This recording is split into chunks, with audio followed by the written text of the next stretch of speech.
When Ukraine starts using its own ballistics on a large scale, Russia's air defense systems will not be able to withstand the load, and the enemy's military capabilities will be reduced to ruins. This was stated by former spokesman for the General Staff of the Armed Forces of Ukraine, military expert Vladislav Seleznev, in an interview with Radio NV.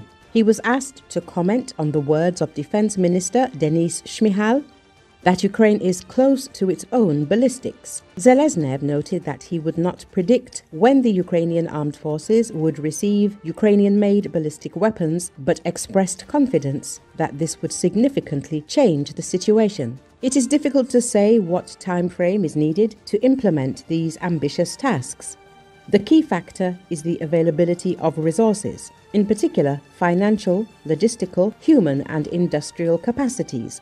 All of this is an extremely weighty argument, but there is another important component: the factor of our motivation and understanding of the need to have long-range powerful weapons that will reach, including remote areas of the Russian Federation, and which we will be able to deliver to the army independently without waiting for acts of goodwill from our Western partners, he said. Seleznev said that about a year ago, he spoke with the General Director of the Design Bureau of the corporation that is engaged in the production of Ukrainian Neptune missiles. And then he told me that in the future, the enemy will face many unpleasant surprises related to the increase in the power and range of Ukrainian missiles. I hope that this is not only the case of the Neptunes, which have repeatedly demonstrated their extremely serious and effective capabilities, but also the implementation of other missile programs, the former spokesman for the General Staff emphasized. Seleznev commented on the warning of Russian officials that Russia will face unprecedented attacks by 500 to 600 drones from Ukraine. According to him, even the officials of the aggressor country themselves do not doubt that missiles will be able to be made in Ukraine. Of course, we still have work to do, but it's not for nothing that Russian Z publics and Z propagandists have been extremely nervous lately.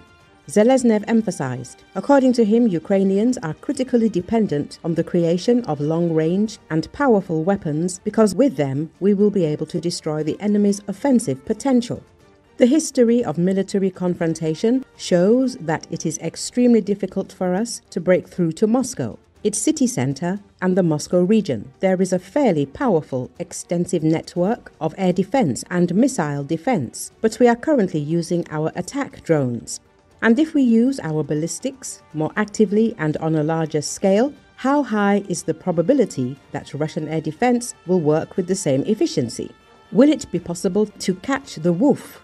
And accordingly, will we be able to destroy objects? It is very likely that they will quickly turn into ruins, Seleznev noted.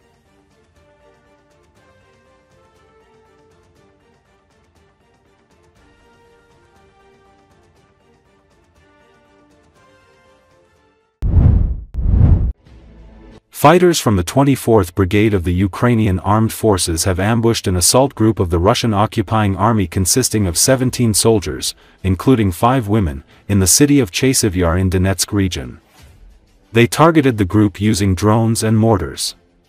As seen in footage captured by drones and shared on Telegram channels, the occupiers arrived in the area with 2 armored vehicles and attempted to advance from different directions by splitting into smaller groups.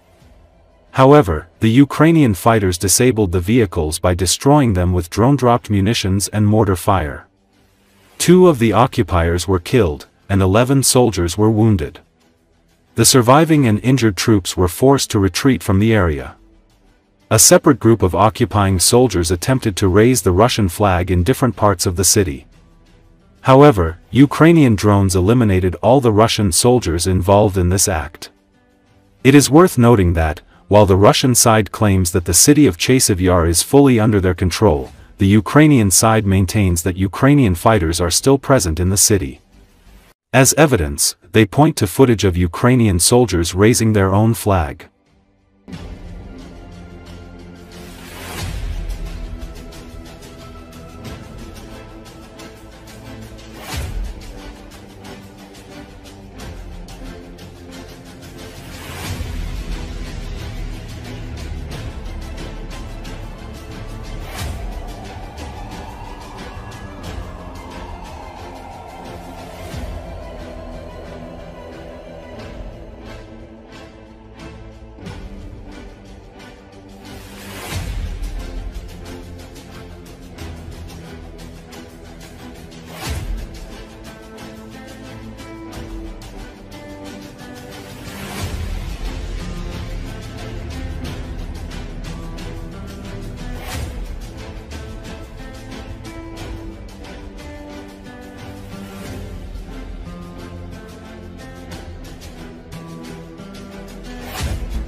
Russia's defense ministry said Thursday that its forces took full control of the strategically important city of Chasiv Yar in Ukraine's eastern Donetsk region.